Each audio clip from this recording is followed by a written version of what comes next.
few years back, I was woke up to police banging on my door in the middle of the night. And when I got to the door, they just said, "Is this your kid?" And I said, "Yeah." And they said, "Go check on her." And that's when we found her. And her friend had the courage to call 911. We got to the hospital, but there were so many kids attempting to end their life that there was not a bed for her. It was the second time I almost lost my child to suicide, and the first time because it was so hard to breathe through that first attempt that she had at 12. I didn't even talk about it. Shame, stigma, fear. I did not want to address it, talk about it. I felt like such a failure. First time I almost felt like I held my breath for 2 years. Since then, I had to learn how to open my mouth. I had to learn how to take that breath and ask for help. Welcome to another episode of the Harder to Breathe podcast. I'm your host, Ryan Dusick. I was the founding drummer of Maroon 5, but I'm now a licensed therapist, author, and mental health advocate.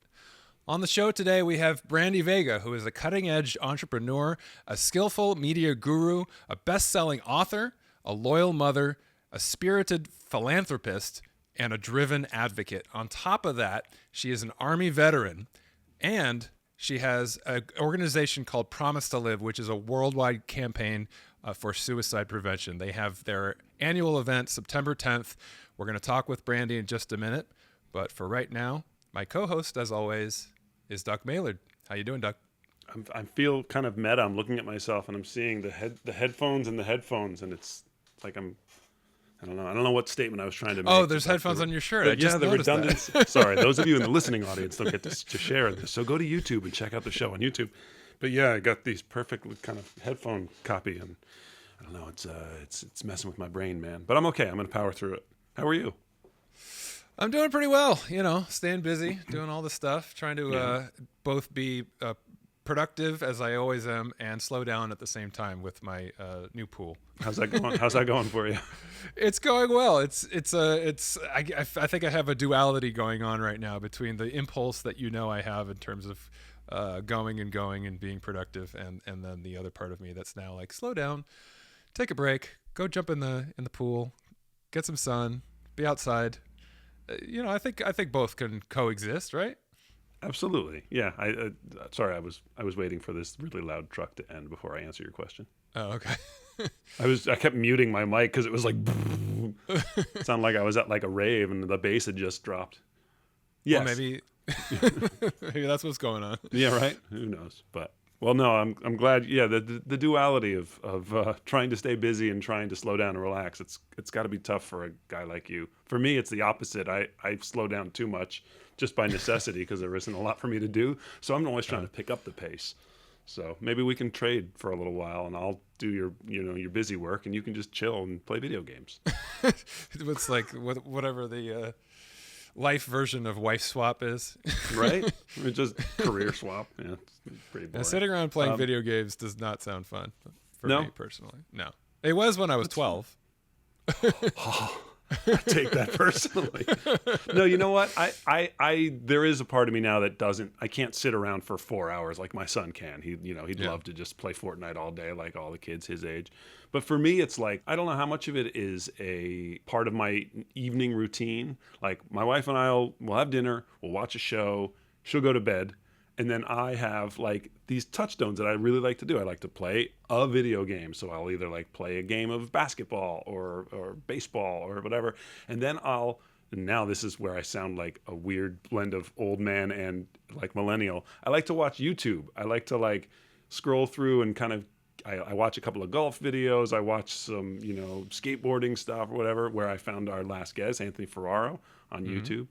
And actually, I was watching last night. It's funny that we brought this up because I was watching a video last night. I found this guy named Matt Horn, who is a drum tech for the band Falling in Reverse.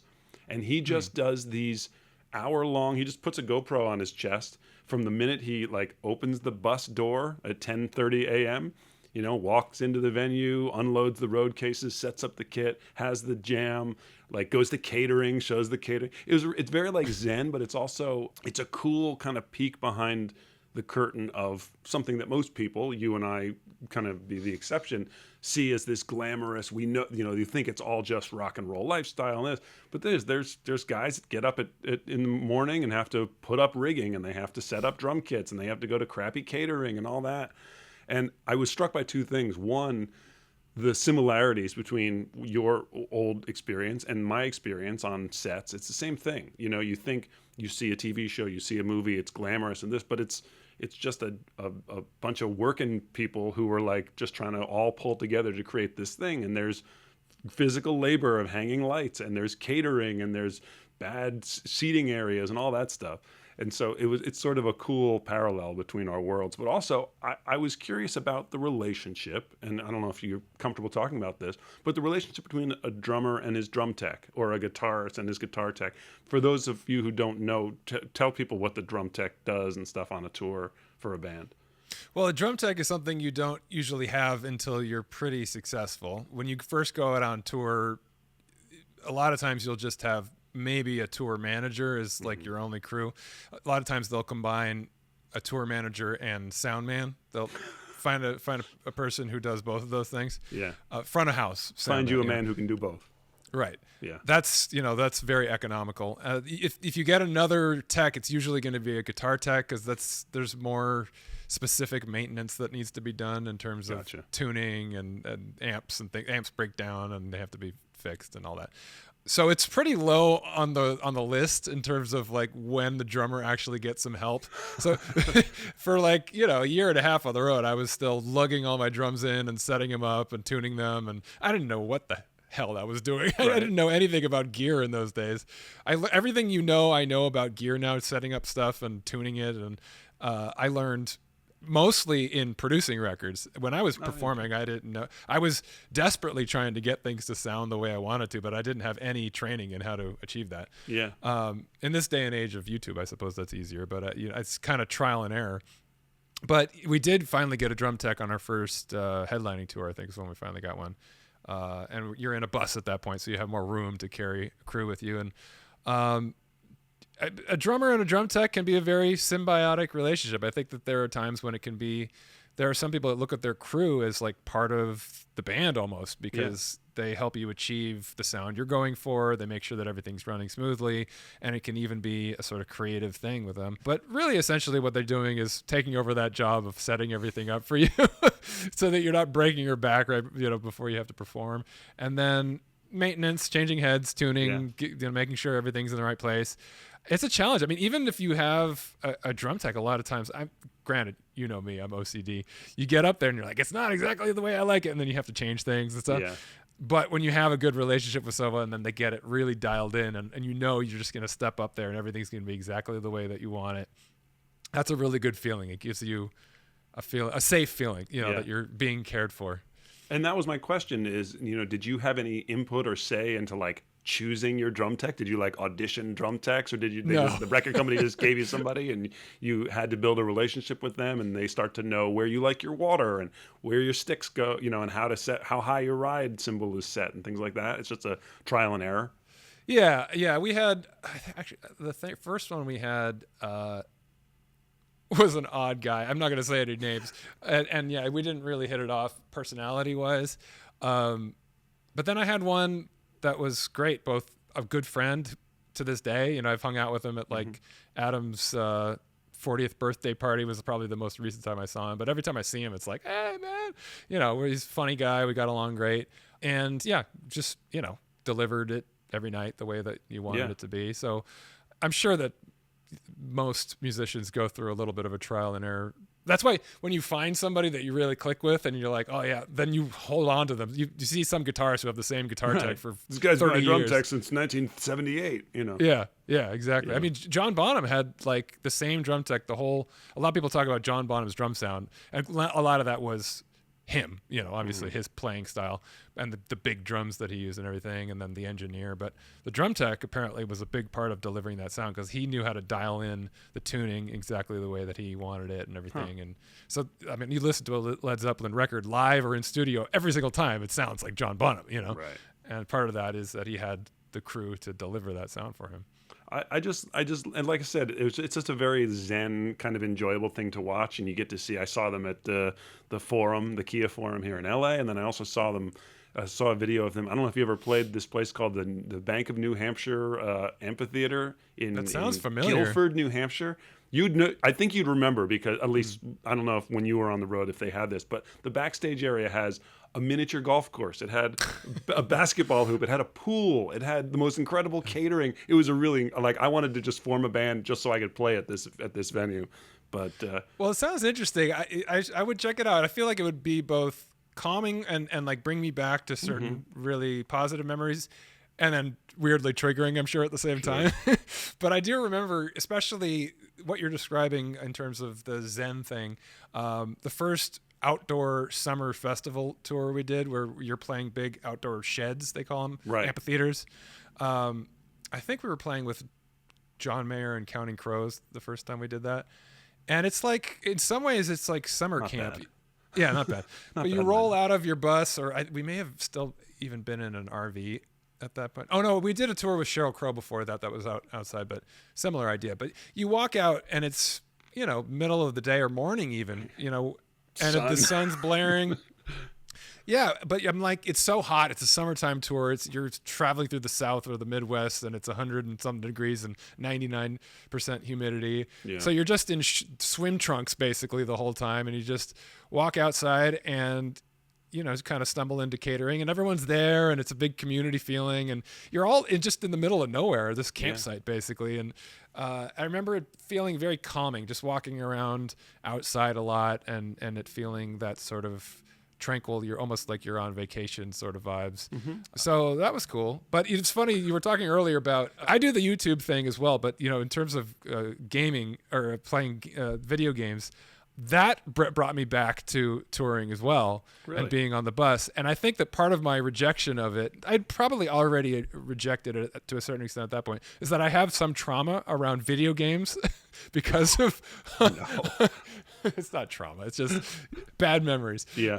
You're on a bus and you're already squished in with 8, 10, 12 people sometimes in a 12 bunk bus. And so a lot of people coming and going, trying to fit in this space and coexist. And so you have these little subdivisions of different personalities where they hang out. Like the front lounge on our bus was the kind of artsy cinephiles. We'd watch old movies, and talk about art and literature and stuff. And then the back of the bus was, most of the time when we were rolling at night, was where the video games were going on. And my head was right next to the back lounge. And Adam and my old college roommate and our assistant tour manager, Sean Tellez, were playing the game Halo incessantly every night, and we had like a huge sound system in that lounge. Sure. And it was cranked, and then it was like just machine guns and bombs going Should off. have right given next a to my head. headphone warning for our listeners. Sorry about that. So I already I had a thing about violent video games, and no matter how many times I'd be like, guys, I'm trying to relax or go to sleep. Can you at least turn it down? It's like, it's not as cool if it's not as loud. So to this day, I'm just like, when I think of video games, the first thing that pops in my head is like ultra violent, ultra loud, realistic war right next to my head when I'm trying to go to sleep. There are some games that, and I should have you over and show them to you, like that are like literally designed for calming, like just games where you're like there's one game where you're just a cat and you're just kind of navigating the world as a cat. There's no point to it. It's just relaxing, and I could see you enjoying stuff like that. Yeah, I know guess you I love should. cats. I'm judging. I'm basing my opinion and judgment on these things on probably an old model, 20 plus years ago, of what video games were. I'm sure there's plenty out there in that world that would suit a guy like me. But there are also still plenty of really violent, really loud war games. So For sure. Sure. Wow. Anyway, I'll send you the link to that guy's videos, and you can relive some tour memories if you feel like it. Okay, sounds good. All right, well, let's jump into this conversation. Anything else you want to say before we jump in? You're going to hear a lot of information about the Promise to Live event on September 10th. So if it sounds like something you'd be interested in, please feel free to check out their website, buy tickets to the event. Ryan and I are going to be there and be a part of it. But also you can find out ways that you can view it online, and our guest Brandy will talk all about that. As far as our show goes, we love to hear from you, so please drop us a line at hardertobreathepodcast@gmail.com. We're talking about maybe doing a mailbag sometime soon. So if you've got some questions, whether they're about the show, about mental health, about Maroon 5, about my stupendous acting career, drop us a line at that email address, and we'll include it in a mailbag episode where we answer some fan questions. But as always, like and subscribe to the show on YouTube, on Instagram, on TikTok. It helps us get our numbers up, and we get to know how many people are listening and enjoying our show. So as always, we'd love to hear from you. All right, without any further ado, our guest today is Promise to Live founder and suicide prevention activist Brandy Vega, right here on the Harder to Breathe podcast.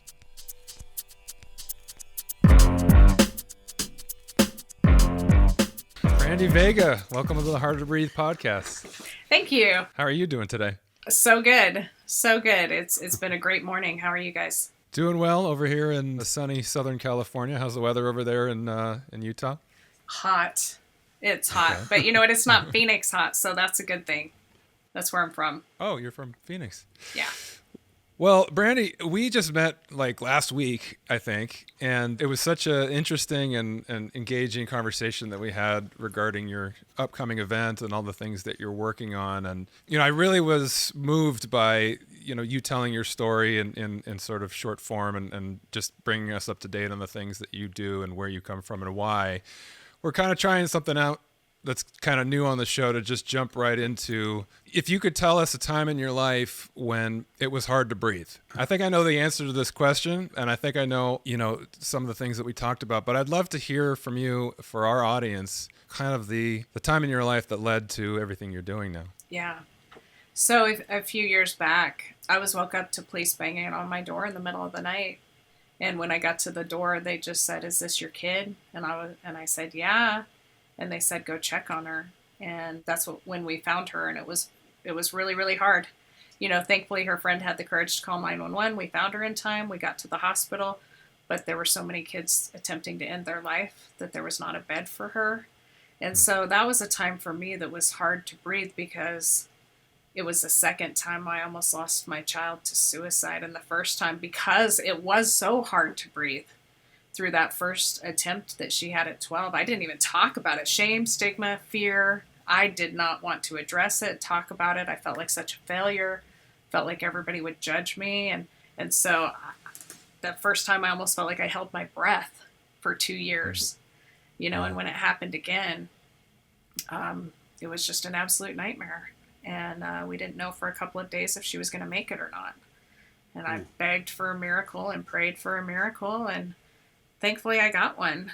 And since then, I had to learn how to open my mouth. I had to learn how to take that breath and ask for help. I had to get real raw and vulnerable and open up to the public and share and got the help. And it's really changed my entire life. Amazing. What, if I could just ask, you said one of her friends was brave enough to call 911. Is that, that's literally what they got a call from somebody who knew your child? How did that work? Yeah. Were they there? Did she reached out to them and said, "I'm contemplating doing this"? She reached out to her friend and said goodbye. And her friend knew what that meant. And her friend called the police and said, I'm afraid for my friend. I think she's going to end her life. And she's done it once before. She's attempted. And so the police just showed up at the house banging on the door. And I thought, I didn't think that was the case. I thought, oh, maybe she snuck out and got in trouble like right. I did as a kid, Mm-hmm.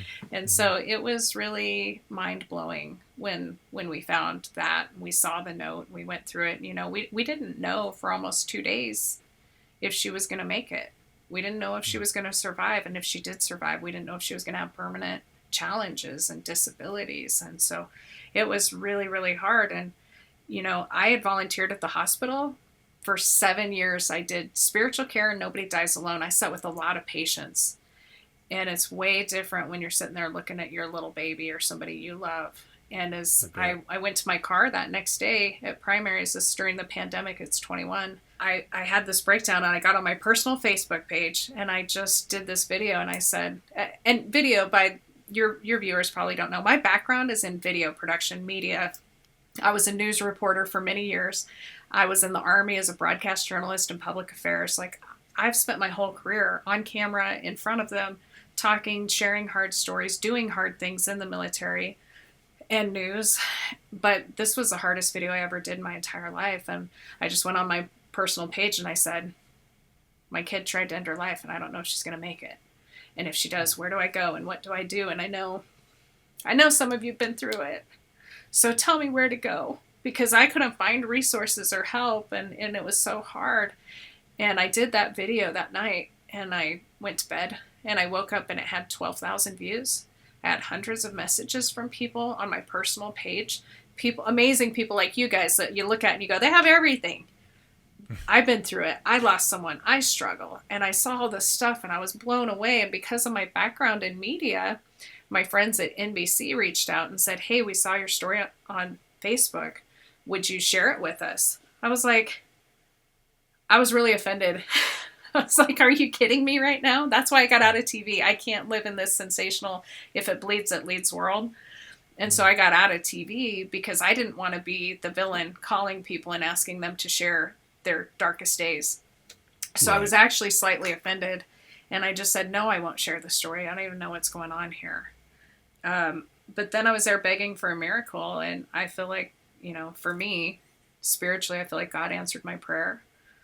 And she woke up and I made a promise to do the work if she woke up. And I've been doing the work for 4 years. And it was really interesting because she was in the hospital, a while, inpatient 24/7 for, almost a month. And it was a big process. But it was about 2 weeks later, NBC called me back, my friends, and said, hey, I know you said no, but please reconsider. We've never seen suicide rates this high, especially among youth. And we need somebody to talk. Nobody will talk. And guys, I was just like, I know I made a promise to God I'd do anything, but I did not want to do this. I didn't want to be the face, the voice. I did not want to talk about this openly. It was my biggest pain and failure. But I reluctantly did it. And here's what I said. And this is what I say to you and your viewers. If you're watching right now, please stop what you're doing and go ask the people you love, especially your children or your spouse, parents, if they're suicidal.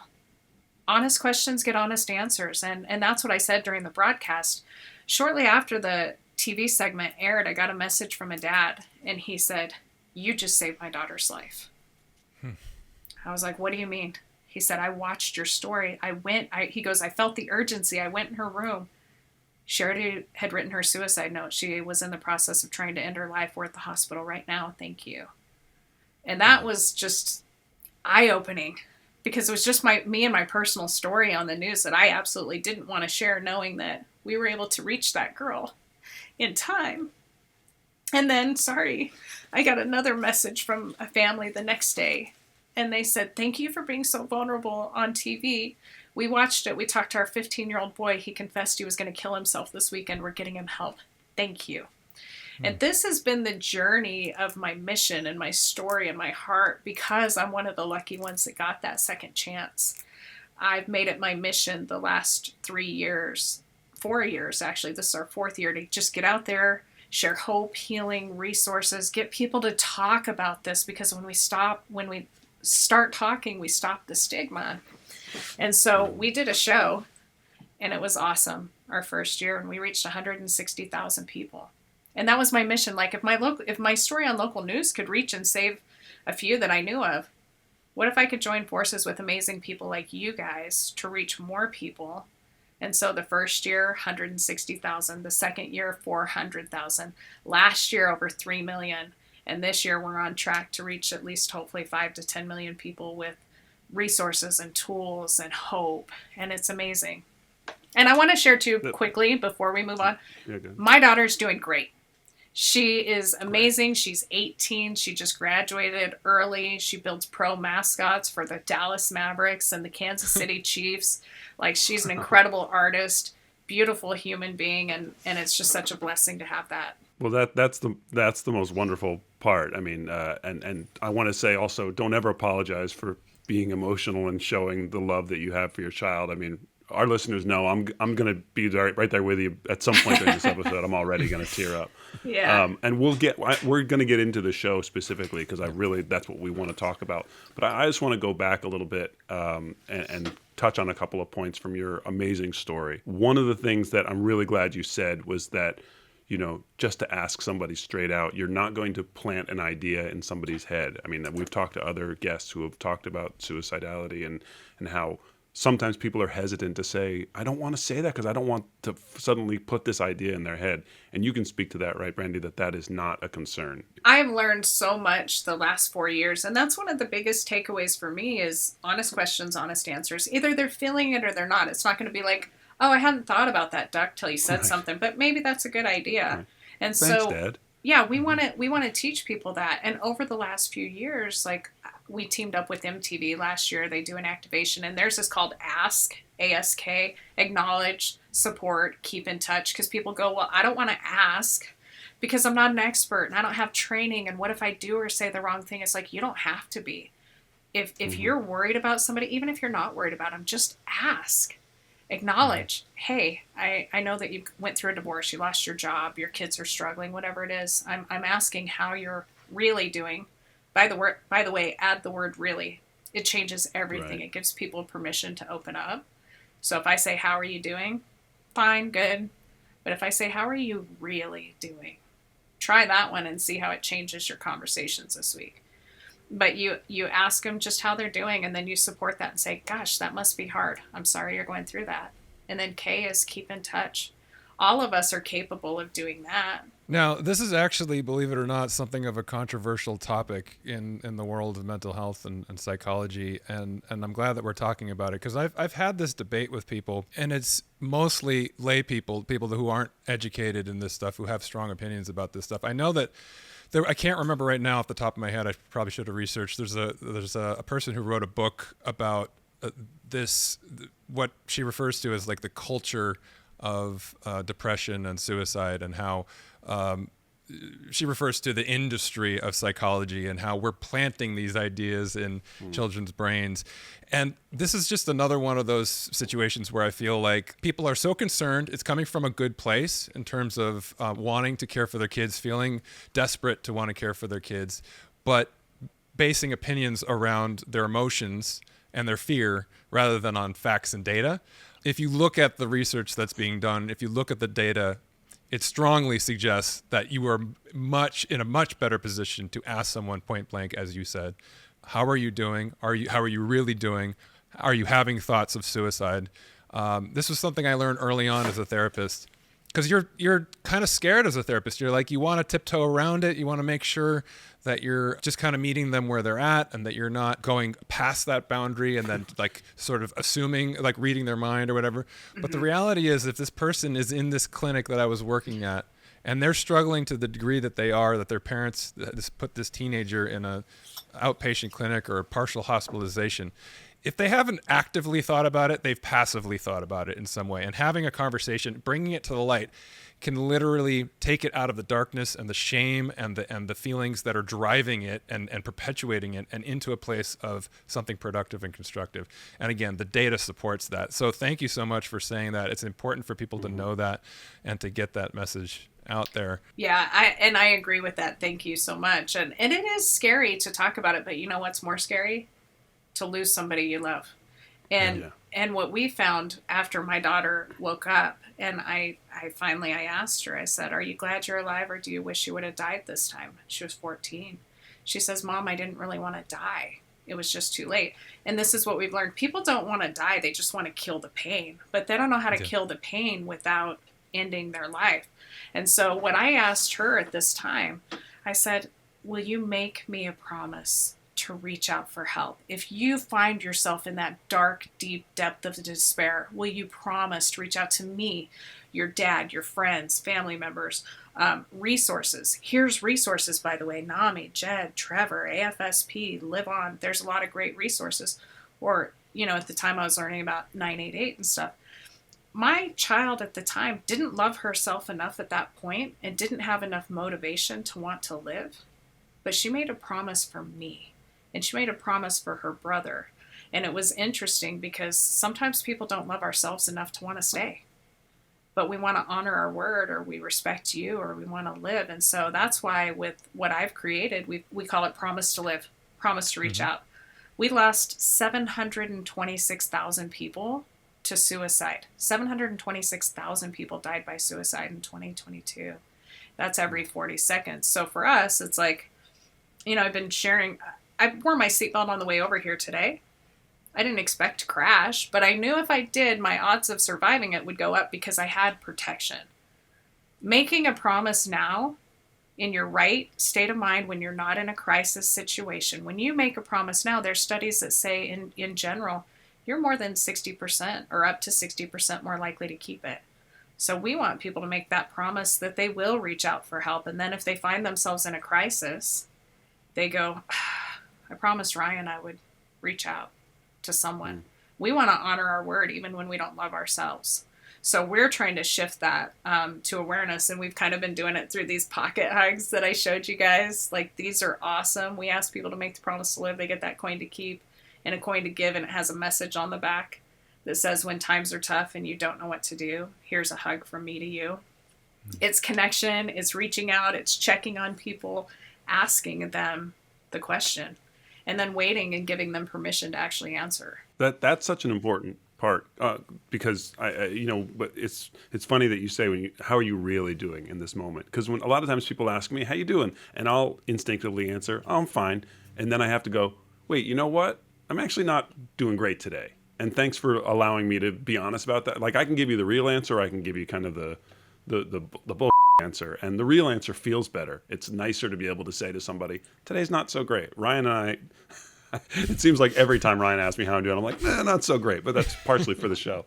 But it's a really important point to the thing. And one other thing I wanted to touch on, Ryan, and I'm sorry, I know you had something you want to ask, but I want to jump back just because I don't want to forget about this.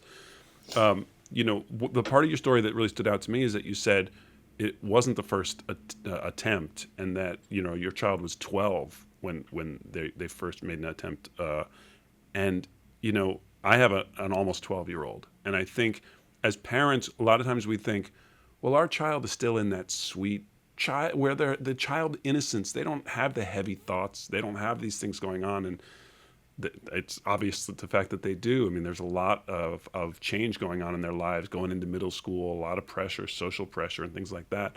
And I mean, that age is rife with hormonal changes. And I mean, what was that experience like for you to have this very adult, real experience with your child at such a young age? It sucked. It was like, I attempted suicide at 12. I remember being in that position. I struggled, and it was really hard for me, and I had my attempt at 12. But for me, it was, I envisioned my mom finding me. And again, I didn't love myself, and I didn't care about me, but I loved her, and I didn't want to do that to her. And I got help, and I studied suicide prevention. I was actually going out and speaking and teaching about this way before it hit home to me. That's why it blew my mind, is because I thought I was pretty savvy when it came to the signs of suicide prevention. I was teaching it in schools with the Attorney General of my state. I knew what to look for. I didn't see it with my daughter because it was the preteen, the puberty, the junior high, the, pulling back, all those little things that kids do that you just go, oh yeah, that's just part of it. Right. So now I have parents come to me and say, well, what should I be looking for? What signs? I was like, one, you're going to be looking at your phone. Let's just be honest. Nobody's paying attention anymore. Don't look for signs. Even if you're looking for them and I knew what to look for, you might still miss them. And that's why it's critical to have these crucial conversations and just plan it. So like with these, what we've done is make it easy to say, okay, listen, get your family together. We lost an 8-year-old to suicide. An 8-year-old. My friends are on the police department here, and they responded to that. And they were talking to me. And that same week, we lost an 80-year-old grandmother. An 8-year-old little boy and 80-year-old grandmother. It doesn't discriminate. We're losing a lot. I have a lady on my board who lost all 3 of her sons. Oh my God. But he's saying, like, how does an 8-year-old even know? But with this, you go and you have this conversation with, especially your family. So I would, duck with your kids. Yep. Guys, I need you to do me a favor, okay? Life's hard. Can you make me a promise? Have you struggled? Have you ever thought about hurting yourself? This is a conversation for 7, 8, 9-year-olds, because the highest rate of suicide attempts right now, from what I'm reading, is 9 to 12-year-olds. Wow. So you have this conversation because people go, my kids are fine. I don't need to talk to them. Yes, you do. Yes, you do. So the easy way to have that conversation is to say, hey, things can be heavy. Life can be hard. Have you guys ever struggled with your feelings? Have you thought about harming yourself or hurting yourself? Be honest with me. I love you. I'm here. We could talk about it. No, I'm okay. I love hearing that. Or yes, I have. Okay, let's talk about it. Right? So you have this conversation, but then you say, can you do me a favor right now? Would you guys look me in the eyes? And I'm going to ask you two to do it. Ryan, Duck, look me in our virtual eyes. Mm-hmm.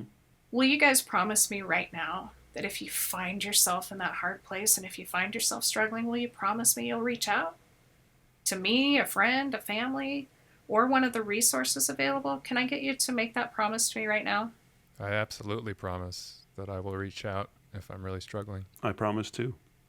Thank you for making that promise. If you have these, then I give it to you and I say, I want you to put this in your pocket and keep it with you all the time as a reminder that I love you, that I need you, that I appreciate you, that you're never alone, and that the world is better with you. And every time you touch it, hold it, feel it, read it, just remember how much we love you and remember the promise you made. And then we have these little things too. And it's been great because people wear them and it's like this constant reminder of the promise.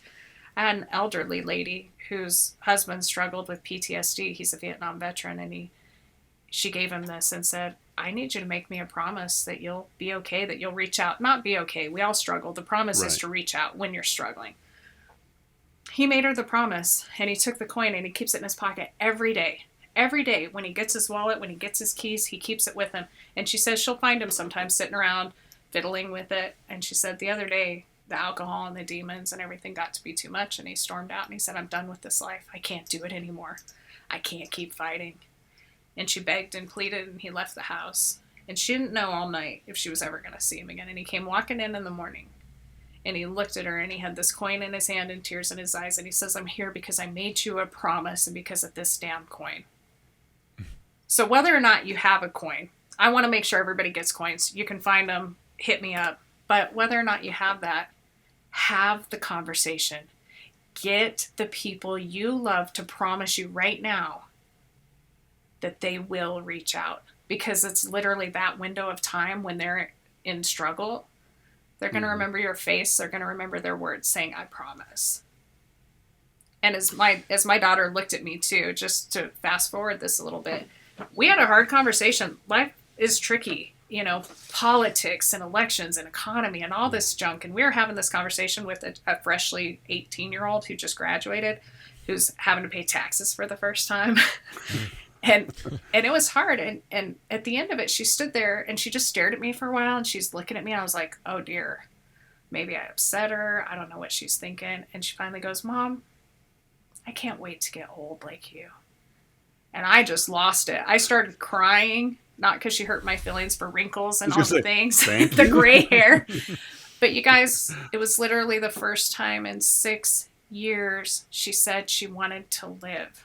And that she said she saw a future. And while she made the promise for me and her brother before, she now made it for herself. And that's what we want.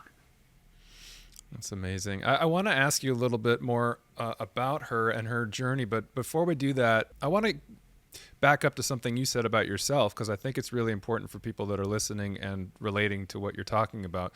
You talked about going through this whole experience and the stigma and the shame attached to it. And twice you said, I felt like such a failure. And I'm curious if you could talk a little more about what that feeling was, where you think it came from, why did you feel like you failed, and how did you work through that? You really want me to cry. I feel it. Here you go. I felt like such a failure because I felt like my daughter would rather be dead than live in this world with me. I felt like a failure because I was a single mom. I felt like a failure because I was a working mom. Maybe I focused too much on my career. Maybe I focused too much on helping others and volunteering and just all the things you look at and go, the shame is a real thing. The shame and the stigma with that is a real thing, you know, and I was so hurt and embarrassed, and I didn't like to be vulnerable. I was the tough one.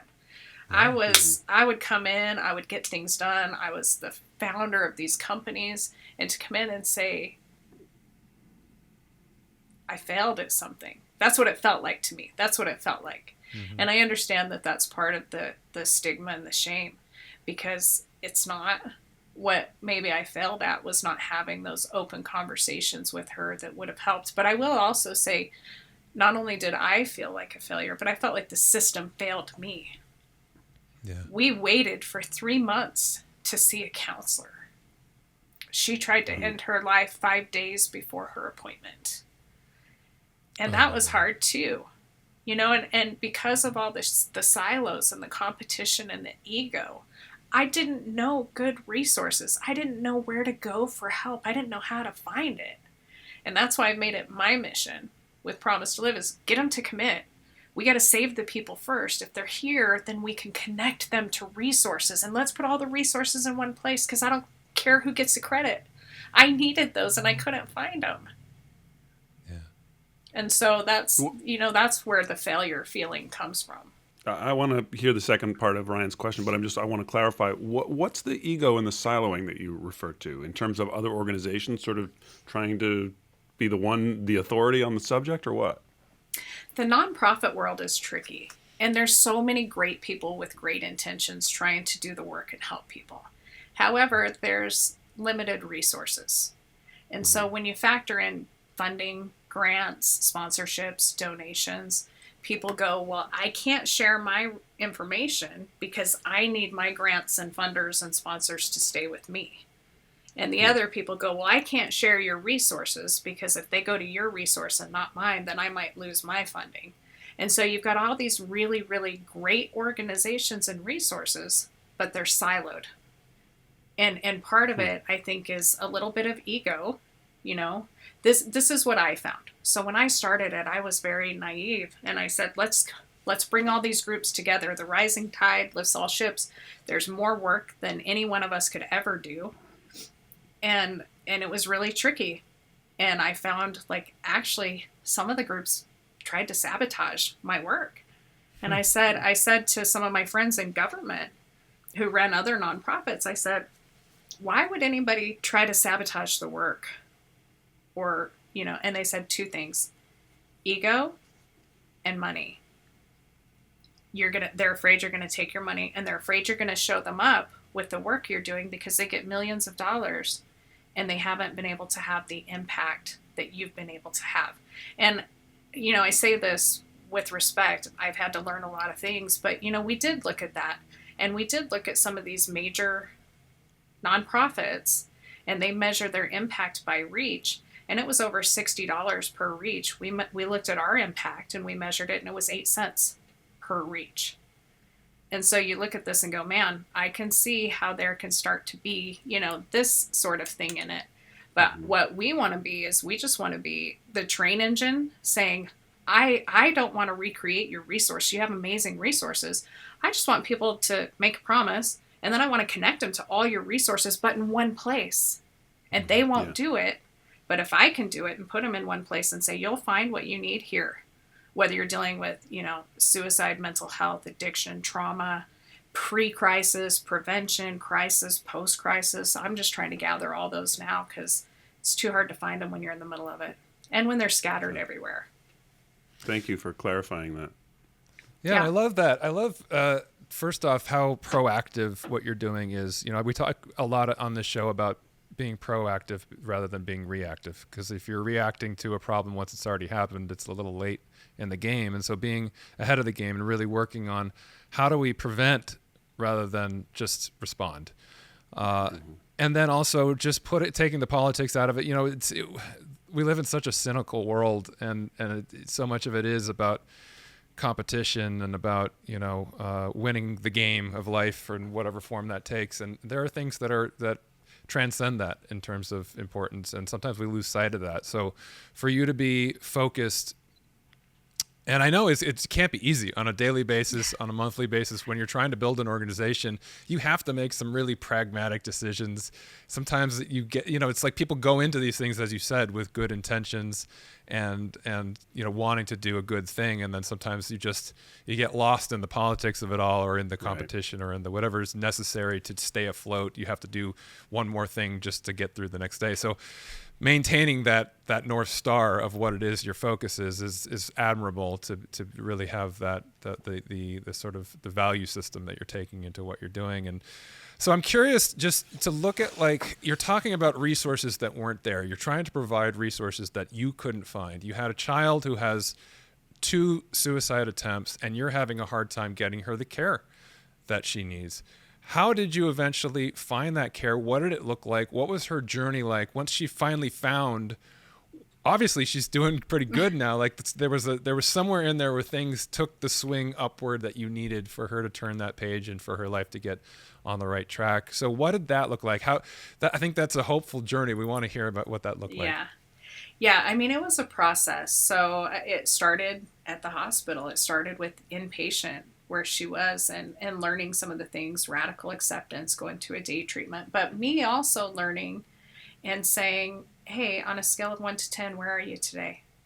With 0 being the worst and 10 being the best. When you give people, especially kids, a parameter to let you know where they really are, that's helpful.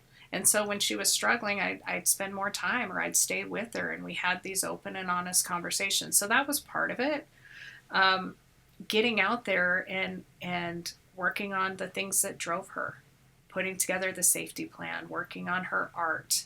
I mentioned she's an incredible artist. So just spending this time, I know for some people it's medication, for some people it's holistic. For us, we went through some training classes and some education. We studied some of the people that I think are very fascinating, at least with their ideas, Dr. Don Woods, Joe Lipton, Bruce Lipton, Joe Dispenza, like some of these people where it's interesting stuff.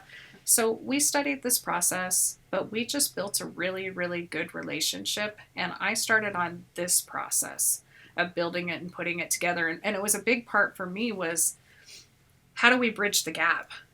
If the current wait time is anywhere from 6 weeks to 18 months to get clinical help, what can we do in the meantime? So we've been working on peer support.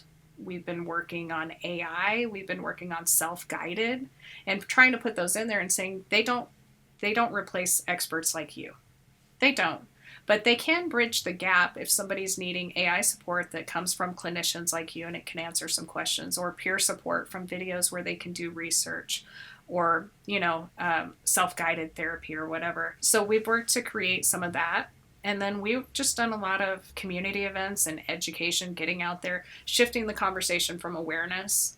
That's one of the things, like Da Vinci's quote that says, I've been impressed with the urgency of doing. Knowing is not enough, we must apply. Being willing is not enough, we must do. And so we've been gathering doers to just say, let's get together, let's try to address it where we can. And I feel like the big shift is getting people to take that very first step of, I promise. And then connecting with the resources like NAMI and AFSP that have some of these classes ahead of time, or building these community events where we're teaching leaders, family members, congregation leaders, community builders, so that they can bring it into their workforces, but also into their families and communities. That's kind of been our process. So with her, I think just finding her purpose and being able to have these conversations and getting the help throughout. It wasn't one magical thing, but it was just this process. So let's bring it full circle. Go ahead, Ray. Oh, well, I was just going to say, I'd be remiss not to ask you, because we're talking about her journey. We're talking about this wonderful organization that you've been promoting and developing. We have such a resource sitting right in front of us who's been through this. You mentioned that you attempted suicide yourself at age 12. And if you're open to it, I'm just curious to hear what you were going through at that age, to hear straight from the horse's mouth, like what was going on in your mind and body at age 12 that led to that feeling and that choice? And what helped you? Yeah. I had gone through, I came from a dysfunctional family. I mean, I think a lot of us can kind of say that, but a broken home. My parents were teen parents, high school dropouts. They were off and on. And at that point in my life, we moved a lot. I went to over 30 schools. I went to 2 or 3 schools, typically a year. I mean, staying in one school for a year was an anomaly. And so at this particular time in my life, I had, my parents were splitting up again. I'd been moved to a new school, and I had rumors circulating about, the boys always liked me, the girls always hated me, and it was kind of this thing, and people were spreading lies and rumors about me, and I was being bullied, and I was just like, I'm done. I just felt this heavy burden. And here's the interesting thing. I didn't know what I didn't know, but I did for almost a year up to that point. I had changed my personality. I had written poetry that clearly said things like, what if I was dead? What if I was 6 feet under? Would anybody care? Would they even miss me? Like, I had written this stuff out.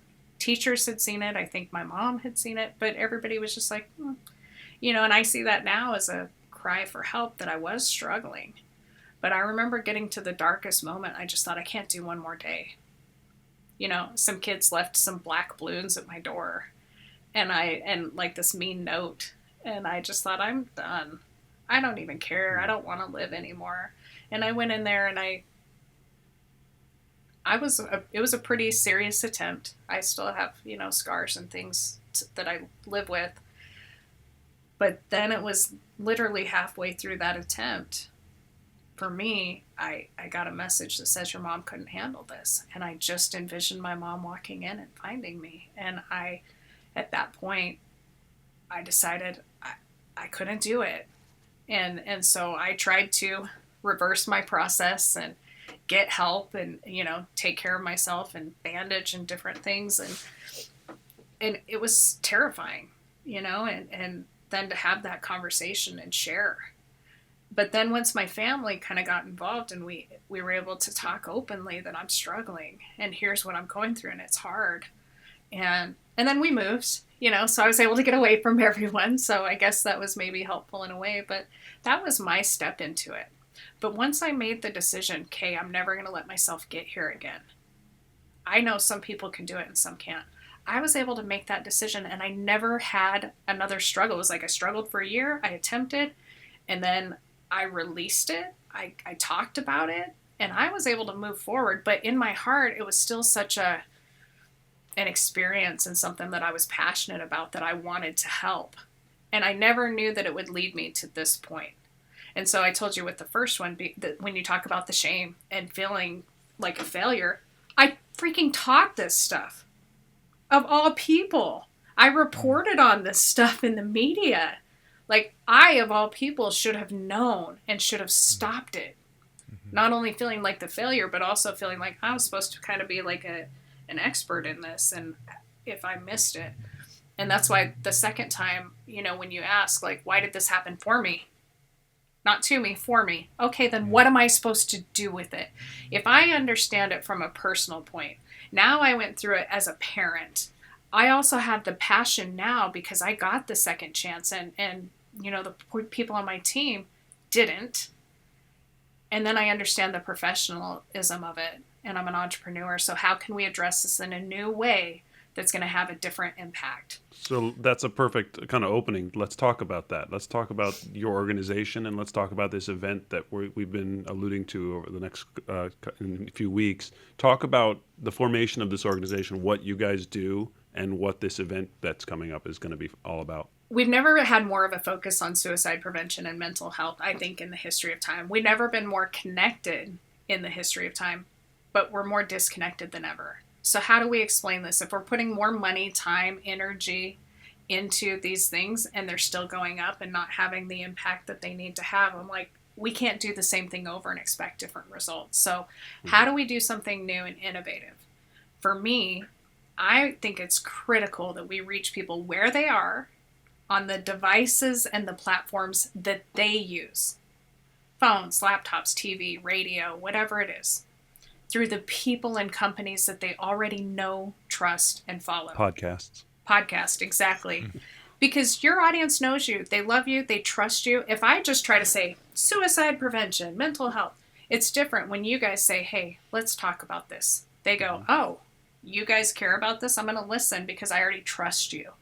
So I said, why don't we take this information? Why don't we provide hope and inspiration, but resources to people where they are through their circle? And we partnered with influencers, celebrities, singers, dancers, survivors, experts. And we said, let's put this show together where we are vulnerable, where we share our wins and our losses, but it's hopeful and it's annual. And we do it on September 10th because that is World Suicide Prevention Day. I love music. So, little fangirl, thank you for the work that you did in that. But looking back on it, 1985, I was just a little girl. And I remember watching Live Aid, and I just thought, how cool is it? All these amazingly talented people came together for kids in crisis, the starving kids in Africa. And when it matters, people join together. We have the greatest crisis of our time right now on our hands. And I think more than ever, we need to come together as a community, as a collaborative, as a human race to say, let's do something. So I said, let's put together these people who have been impacted. When you notice. When you feel it, you want to be a part of it. When you feel it, you want to heal it, right? That's kind of how I feel. And so we brought them in to share their real stories. Your story. I think your story is powerful. That we can still be successful and be human and have these experiences. But when we can talk openly about it and lose that shame, it helps stop the stigma. And when we can stop the stigma, that's where saving lives starts. So on September 10th, World Suicide Prevention Day, I'm calling all the creators of this universe, no matter what you do, and saying, let's talk about it. Let's give the world hope. Let's stream it on your platforms. So if you're a content creator, if you have a following, let's share it. And let's get these messages and let's let them know where to go to find help. Let's let them know how to have these conversations. Because if we can start the conversation, then I really feel like we can have an impact. And if we can get people on a mass scale once a year, we want this to be the Emmys, the Oscars, the iHeart Music Awards. We want Promise to Live's global live stream to be the annual event of the year where the world comes together to say, I love you, let's connect, make a promise to live and reach out for help. By the way, here's the help. Here's the resources. You check in, but who can you check in on as well? And that's what we're doing through music and arts and media and social media and all the ways. So is the show, is it a show? Is it entertaining or is it Yes. informational? Okay. No, it's fun. It's fun. It's an entertaining show. So this will be our 4th year. The first 2 years we did it out of my studio in Salt Lake City. Last year we did it at the iconic Avalon on Hollywood Boulevard across from Capitol. But we have performers. So we have singers. We have dancers. Some of the songs are really upbeat. But, before that song, the artist might say, I was out on tour. I went through a hard time. Or I wrote this when I lost a friend. But you know what? It gives me hope. And then they play their song. We want everyone to leave feeling inspired, uplifted, motivated. It's not doom and gloom. It's not, let's go talk about suicide for 2 hours. It's a 2-hour show, but we have some comedy. We have some performers, and we also have some speakers that are going to come and talk about various things. So we have JoJo Siwa's coming. We have Allison Holker. You guys, hopefully, right? And we have Joe DeMaio. He's the world's first ever double hand and face transplant survivor. And just everything that he's gone through. So if you're looking for a night to make a commitment, make that promise, learn some of the tools, but be inspired and enjoy a show, you're going to want to tune in. And we keep it cranking because we're live streaming. We did last year on Lit Live, Dash Radio, Smash House, all the social media platforms. So we can live stream on TikTok, Twitch, Instagram, Facebook, YouTube, LinkedIn. I've got a full-blown production team there, and we stream it out. And with click of a button, we can be on all your platforms if you give us permission. So it's like, great, join us September 10th and hear a good message. And then we're doing a made-for-TV special out of the show for CBS Regional. So we have a partnership with them that's going to be going out as well. So it's just really cool, and it's a good way to get everybody together. And we'll have the live audience at the theater, but live streaming out to all ends of the earth, hopefully. How can people in the LA area find tickets to the event, and how can people online, like I know you just listed a couple of specific places, but where can they start to find an online stream? So we still have tickets available. Of course, I think they're going to go really fast when they find out, like, you guys are there, and JoJo, and some of Rob Riggle and some of these people. But tickets are available at promise2live.org. You can go in there and find them for the show. We have VIP, which is a main level where they get to see the red carpet, mix and mingle with everybody. There's only a couple hundred of those. And then upstairs we have general admission. And then anybody can log in and say, I want a link to the show, and you can watch it on our site. But if people want to stream it too, and you've got a following, just let me know. Reach out and get your message. And we would also encourage, just like Live Aid did, any people who want to go live ahead of time, go live ahead of time and say, it's World Suicide Prevention Day. Here's my story. And by the way, now we go to this show and we can do it. So we just want to team up and save lives, reach people. So it sounds like people can just tune in and watch the show, enjoy it. They can also get involved and support the cause, but they also can be sort of involved in a real proactive way in terms of engaging with this movement and being a part of it in terms of sharing it with their followers, their audience. Yeah, and if you want to host a watch party, we have people in all areas of the country. Last year, over 3 million people, caught wind of the show and what we were doing and tuned in from about 117 different countries. So if people want to get involved, reach out. Let's do this together. Let's do it before it hits home. I had a music executive that I worked with last year who was like, yeah, this is great. I support teen mental health and whatever. And then literally 6 months later, he called me and said, my daughter tried to end her life. What do I do? Help me. And it becomes more personal. We don't want that to happen. We want to be preventative. So we hope everyone will tune in and get involved because it does affect all of us. Amazing. So if people want to be involved with the organization in general, is there a website or better way to just reach out to support or donate or anything like that? Mm-hmm. Promise2live.org. We have a lot of information on the website. It is getting a facelift. And then I'm on all the socials. Brandy Vega. Find me on there. Reach out to me. I love talking to you. I'm happy to connect. So we just want to reach out with the right people who care about the cause and want to make a difference. Well, the world needs more activists like you, and it's unfortunate that it took such a horrible experience, to push you into this world, but it does sound like there was a calling there, and you've sort of found it. So there is some sunshine that comes out of that darkness. I never wanted to be the voice, the face. I never envisioned this ever being my mission, but now I can't imagine doing anything else. When you see the direct impact, when I get messages every day, thank you, you made a difference, you saved my kid's life or mine, it makes it all worth it. That's the payment. So that whole failure thing we talked about, that's all in the past. Doesn't mean it's easy. It's still a hard fight, but we have wins in their lives, and that's what matters. So in terms of our ability to be proactive and do add some help to that as well, you've talked about some of those resources that people can go to. Could we list a couple of those here? So if anyone listening today is struggling with something, they might have an answer in this episode. Absolutely. Easy way, promise2live.org. We have Get Help, and we've got a bunch of those resources. But some of the top ones that I think are really trying to make a difference in the space are NAMI, NAMI.org, AFSP.org, JED, the JED Foundation, Trevor Project. There's some really, really great ones out there. VA and various things. 988, if people haven't heard of it, 988 is the 911 for mental health. That's been out a few years now.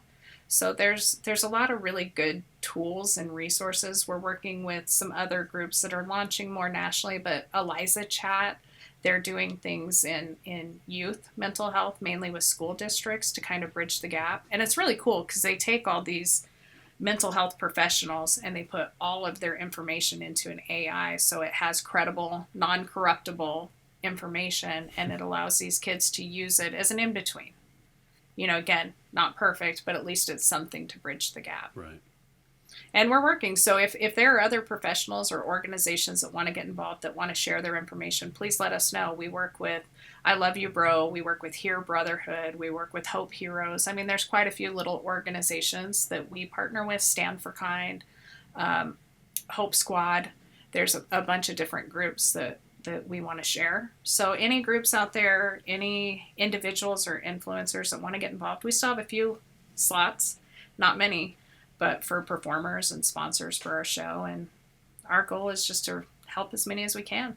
And if you don't mind, like, I would love you guys, you made the promise to live here live with me, but let's share that. Let's share it on your social media, share it on your platforms, get your people to make and get people to make the promise on their platforms, because that simple act, you don't know who needs that today or tomorrow that could save their life. And that shifts it from the awareness to action and accountability, which we all need. Yeah, and the engagement is so important to have people actually, proactively getting involved in this way. I love what you're doing for that reason, because you talk about awareness versus action, and actually getting people to engage is an action. Mm-hmm. And the one last question I was going to ask you said failure is not a part of it anymore. So what is success for you at this point? What makes you say to yourself, okay, I did it? Yeah.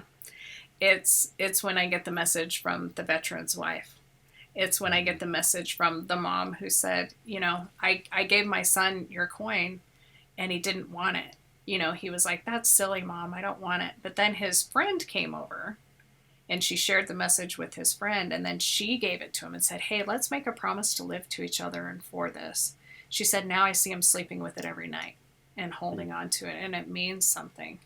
That, for me, just knowing that it means something. I have another lady who, she actually contacted me last week, and she said, I went through a really hard time. I never thought I'd be in this place. I'm 55 years old, thought I had my life together. She goes, but I made that promise to you last year, and when I went through the hardest time of my life, I couldn't let you down. And I know it's probably not good clinically, guilt or whatever, but if I can get somebody and guilt them to staying until they want to stay for themselves, I'm okay with it. Hey, you're a mother. You have to use the tools that are in your toolbox. You understand that. Bribery, guilt, Absolutely. Payments, chocolate, whatever it is. But she told me that last week, and she goes, I respect you so much, and I knew that I had made you the promise. And when I found myself wanting to leave this world, I couldn't do that to you. So there's all these wins from kids and people that are sharing these stories, and hopefully they'll find that for themselves, but also get involved. I struggle, but I find strength in the helper's high from helping other people and knowing that what I'm doing matters and knowing that I'm making a difference, because I could sit back and feel sorry for myself, or I can get out and help and serve others. And that's where the payment comes. That's the return on your investment, is just to see other people smile, to give them a hug. We did this baseball game last week, and this big burly guy came up, and my husband was there, and my husband gave him a coin. He says, hey, let me tell you about Promise to Live. Can I get you to make the promise? And the guy has his little 10-year-old kid there, and he breaks down and he starts crying. He said, I needed this today. I've been going through this really hard time. Husband says, you need a hug. And I watched these two 250-pound men just stand there and hug for like a minute with tears. That's my payment. That's the success. That's the outreach. Kevin Hines jumped off the Golden Gate Bridge. You probably know Kevin. Mm-hmm. He'll be at the show too. We've got a message from him. He's winning our Impact Award. Oh, nice. Kevin said if anybody would have acknowledged him on his way for his suicide attempt, he was crying the whole way, this kid crying on the bus, walking. If one person says something to me, I'll know I matter. Nobody said anything. One lady stopped him and said, hey, excuse me. And he thought, oh, she sees me. Can you take my picture? And then he jumped. And now he spent his whole life trying to save lives. This, are you really okay? Lets people know they're seen. And if that's all I do today, that's winning. So is the advocacy work that you're doing, is that the ultimate therapy for you? Is that how you feel? Because I know the answer for me. I wonder if it's the same for you. It is. It is. I have to be serving. I have to be helping. I have to be making a difference. I have to find purpose in my life, but also purpose in my pain, because there's been a lot of pain. But you look at that and you say, if I can turn this into a blessing for myself and others, that's what I think it's for. And that's what it's about. So it's a beautiful thing. Feel sorry for yourself, serve someone else, make a difference. Power of service.